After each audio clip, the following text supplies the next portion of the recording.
आज जागतिक हृदय दिनानिमित्त आपल्यासोबत आहे पुण्यातील हृदयविकार तज्ञ कार्डिओलॉजिस्ट डॉक्टर सचिन हुंडेकरी, जे आपल्याला हृदय निरोगी कसे ठेवायचे याबद्दल सांगतील. डॉक्टर, महिलांमध्ये हार्ट अटॅकची लक्षणे पुरुषांपेक्षा वेगळी असतात का? फिमेल्स मध्ये हे हृदयविकाराचा धोका हा मेल्स पेक्षा कमी असतो, स्पेशली रिप्रोडक्टिव्ह एज ग्रुप मध्ये, ज्यामध्ये आपल्याला काही हार्मोन्स असतात बॉडीमध्ये, एस्ट्रोजन वगैरे, ते कार्डिओ प्रोटेक्टिव्ह असतात, ज्यामुळे की हृदयविकाराचा धोका कमी होतो. पण यस, फिमेल्स मध्ये पण हृदयविकार हा आढळून येतो. ऍज कम्पेअर्ड टू मेल्स त्याचा धोका कमी आहे. त्याची लक्षणे हे पण विविध आहेत. त्यांना क्लासिकल चेस्ट पेन नाही होता.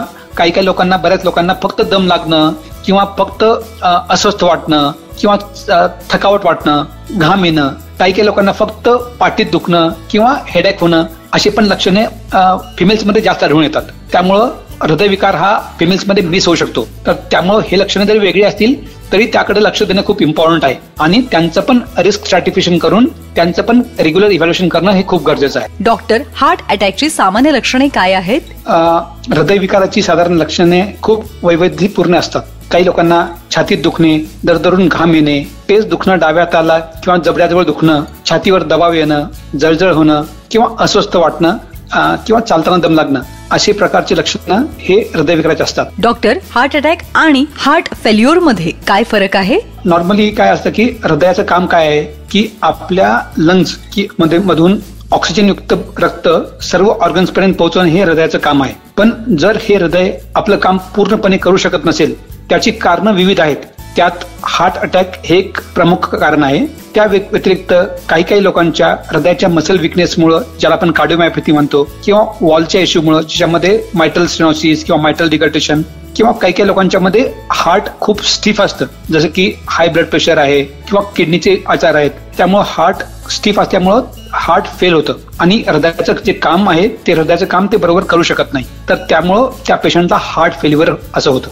डॉक्टर, हृदयाच्या आरोग्याशी संबंधित सर्वात मोठा गैरसमज काय आहे? कसं आहे की आपल्याला जे लोक रेग्युलर व्यायाम करतात, जे यंग लोक आहेत, त्यांना असं वाटतं की मला हृदयविकाराचा धोका नाहीये, कारण कसं आहे, मी रोज व्यायाम करतोय, मला बीपी नाहीये, शुगर नाहीये. तर असं आहे की आजकाल खूप हृदयविकाराचं प्रमाण हे खूप वाढलेलं आहे, स्पेशली पोस्ट कोविड एरामध्ये. तर याचं प्रामुख्यानं कारण आहे की इन्क्रीज इन स्ट्रेस. आपल्यामध्ये स्ट्रेस खूप वाढलेला आहे. सिडेंटरी लाईफस्टाईल, म्हणजे आपण जास्त व्यायाम नाही करत. थर्ड इम्पॉर्टंट थिंग जे आहेत, आपलं इंटेक ऑफ फूड आहे ते खूप वाढलेलं आहे. तर आपण जे काही जंक फूड खातोय त्यामुळे आपल्या बॉडीच्या मधले इन्फ्लमेशन वाढतं, ओबेसिटी वाढते. त्यामुळं अनेक लोकांना, ज्यांना बीपी शुगर नसताना पण आणि रेग्युलर व्यायाम केल्यानंतर पण हार्ट अटॅकचा रिस्क असतो. तर त्यामुळे सर्व लोकांनी आपलं हृदयाचं चेकअप करून घेणं इम्पॉर्टंट आहे आणि आपलं हृदयाचं चेकअप करून आपले नंबर्स आपल्याला माहिती पाहिजे, जसं की आपलं वजन आहे, आपला बीपी आहे, आपलं शुगर आहे आणि आपलं कोलेस्ट्रॉल आहे. हे 4 प्रामुख्यानं आपण जर चेकअप केलं आणि आपल्या डॉक्टर सोबत आपण फॉलोअप मध्ये असेल तर हृदयविकाराचा धोका नक्कीच कमी होईल. डॉक्टर, कुटुंबाचा इतिहास खरोखरच हृदयरोगाचा धोका वाढवतो का? येस.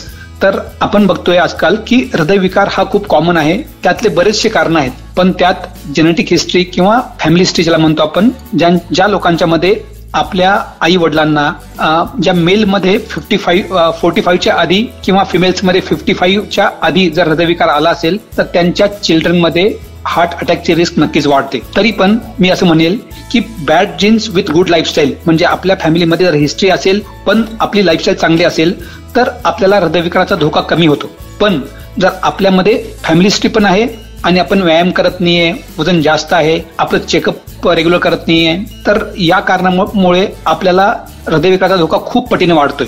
तर त्यामुळं आपले जेनेटिक्स जरी बॅड असतील तरी लाईफस्टाईल चांगलं ठेवणं हे अत्यंत गरजेचं आहे. आपण जर आपली लाईफस्टाईल चांगली ठेवली आणि आपले रिस्क फॅक्टर कंट्रोलमध्ये ठेवले तर फॅमिली हिस्ट्री असताना पण आपण हृदयविकार हा टाळू शकतो. डॉक्टर, महिलांमध्ये हार्ट अटॅकची लक्षणे पुरुषांपेक्षा वेगळी असतात का? फिमेल्समध्ये हे हृदयविकाराचा धोका हा मेल्सपेक्षा कमी असतो, स्पेशली रिप्रोडक्टिव्ह एज ग्रुपमध्ये, ज्यामध्ये आपल्याला काही हार्मोन्स असतात बॉडीमध्ये, एस्ट्रोजन वगैरे, ते कार्डिओ प्रोटेक्टिव्ह असतात, ज्यामुळे की हृदयविकाराचा धोका कमी होतो. पण यस, फिमेल्समध्ये पण हृदयविकार हा आढळून येतो.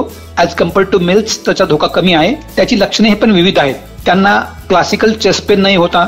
काही लोकांना, बऱ्याच लोकांना फक्त दम लागणं किंवा फक्त अस्वस्थ वाटणं किंवा थकावट वाटणं, घाम येणं, काही लोकांना फक्त पाठीत दुखणं किंवा हेडेक होणं, अशी पण लक्षणे फिमेल्समध्ये जास्त आढळून येतात. त्यामुळं हृदयविकार हा फिमेल्समध्ये मिस होऊ शकतो. तर त्यामुळे हे लक्षणे जरी वेगळी असतील तरी त्याकडे लक्ष देणं खूप इम्पॉर्टंट आहे आणि त्यांचं पण रिस्क स्ट्रॅटिफिकेशन करून त्यांचं पण रेग्युलर इव्हॅल्युएशन करणं हे खूप गरजेचं आहे. निरोगी हृदयासाठी एक सार्वजनिक जनजागृती मोहीम. दिल है अपना लाइफ का स्टार, रखना उसको स्ट्रॉन्ग यार. हेल्दी खाओ, एक्सरसाइज करो, स्मोकिंग ड्रिंकिंग से दूर रहो, ब्लड प्रेशर शुगर चेक कराओ, डॉक्टर की बातें मान जाओ, लाइफ में छोटे चेंजेस लाओ, हेल्थ में बड़े फायदे उठाओ. साथ ही सुनना न भूले 29 सितंबर 2025 को डॉक्टर सचिन हुंडेकारी को रेडियो सिटी पर सुबह 11 से 1 बजे के बीच. वर्ल्ड हार्ट डे पर याद रखना, स्वस्थ दिल ही है जीवन की शान.